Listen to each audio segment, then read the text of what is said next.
Welcome to the Zacks Roundtable Review, a discussion of current events affecting investors as well as other topics of financial interest, featuring the analysts and editors of Zacks.com. Was the latest rally in the stock market a bear market rally or the beginning of a bottoming phase? Our analysts will tell us what they think about that, starting with Charles Rotblut, our senior market analyst, Tracy Reinick, our value stock analyst, and, of course, top stock screener himself, Kevin Matris, all from Zacks.com, all here at this edition of the Roundtable. I actually lied. We're going to start with Tracy this time. So we had 3 weeks that took the stock market gauges up over 20%. I guess the first question would be, was that too much?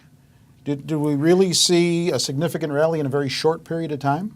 Well, it clearly was that because it's one of the sharpest rallies since like 1938.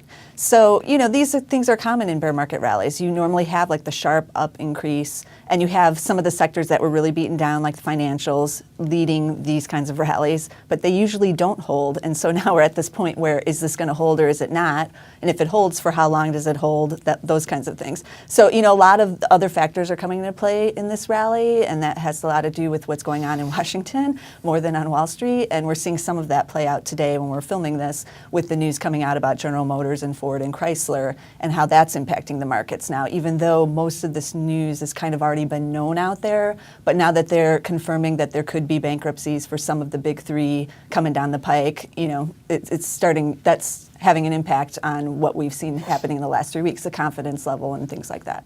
Yeah, and today's the 30th, by the way, if you're following the calendar. So now we turn to the Oracle of Zacks for his read on all of this. Is that really true? Because everything I'm reading this morning says stock market rally stalled because of the pressure by the GM Chrysler news that Tracy just referred to. But for some reason, I don't think you buy into that.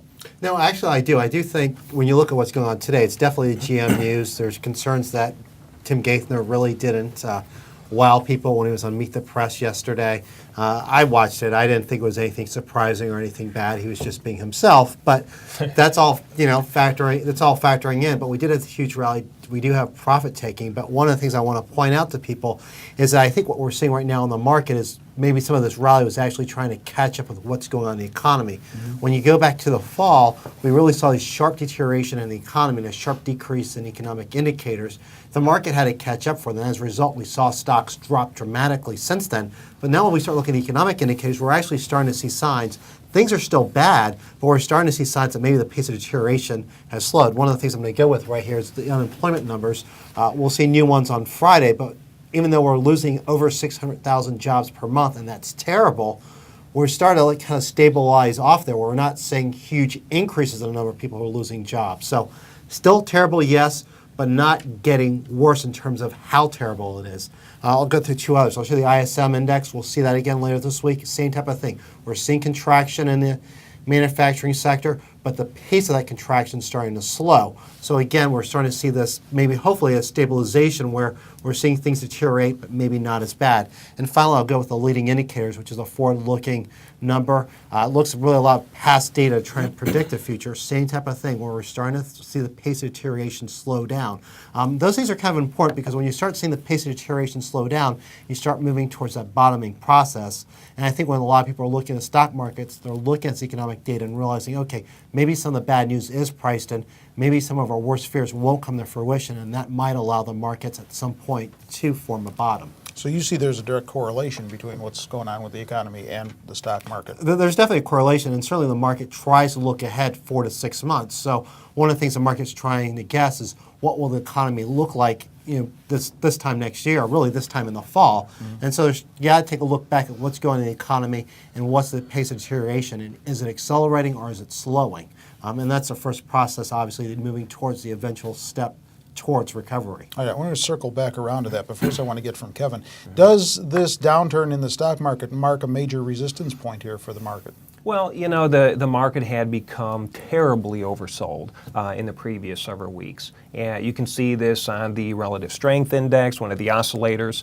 You can also see this just by looking at the number of new lows that were made in individual stocks in the most recent dump that we had seen in comparison to the first dump that we saw back in October.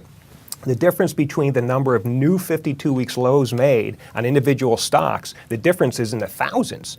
So this shows to me that either the market has gotten way ahead of itself when it was declining, or that just way too much value had been taken out of a lot of the stocks. And I think what you had seen over the last several weeks is a lot of value had been put back into a lot of stocks, and deservedly so.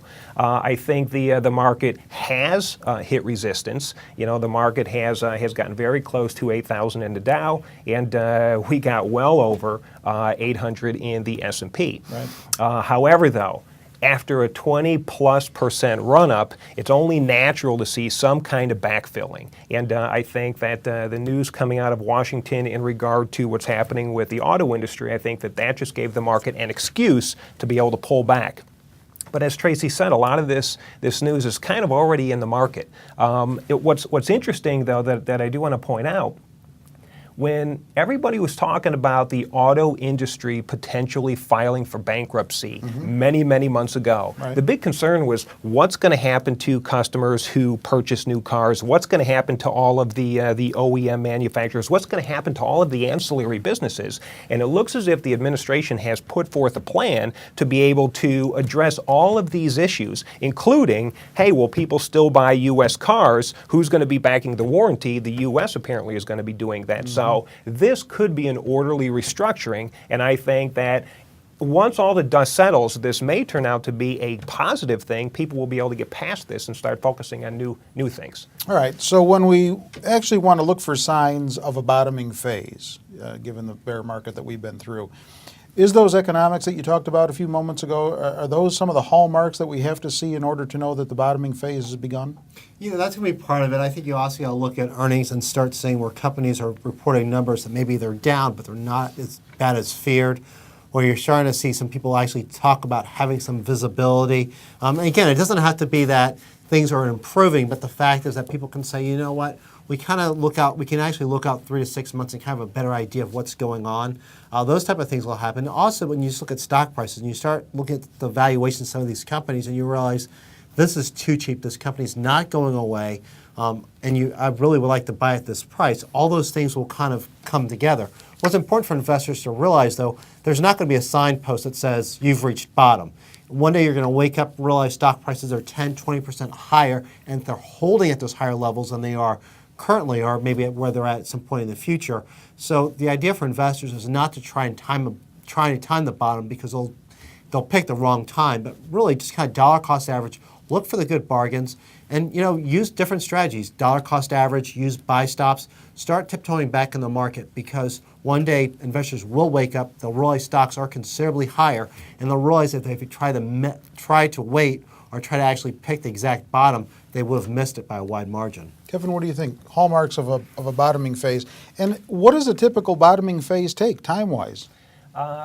It really does vary. I had done a study on the top 10 worst bear markets since 1929, and you see varying lengths of bear markets, and you see varying lengths of bottoming formations. The one thing that is interesting, though, is that once bottom is in, using the Dow Jones as the benchmark, the one-year returns once bottom has been hit is over 55%, I believe. So that is encouraging, and who knows, maybe this is the first 20%.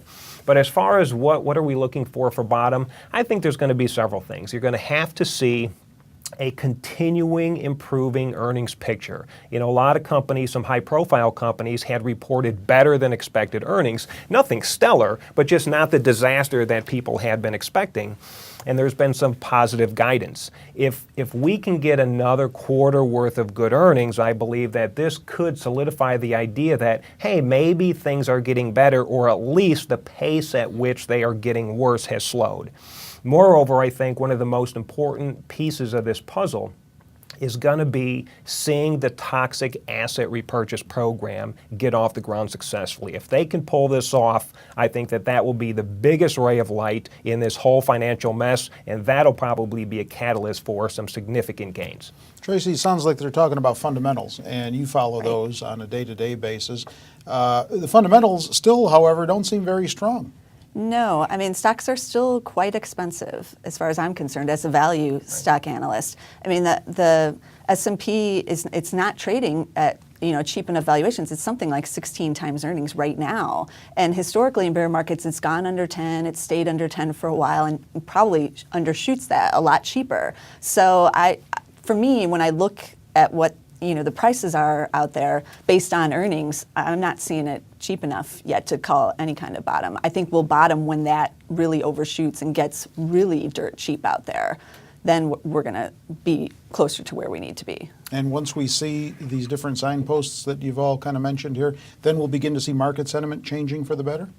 I think so. And there's a lot of debate whether or not we'll actually see the sharp rebound or whether the markets will kind of go flat for a while as the economy takes its time to work out. But I do think we'll have to see, probably a combination of what Tracy and Kevin just said, where you see valuations getting really attractive and you also see something happening with those toxic assets and maybe a sign that Obama's plan and Gaithner's plan really will work and we'll have some way of finally getting those assets off the balance sheets of the banks.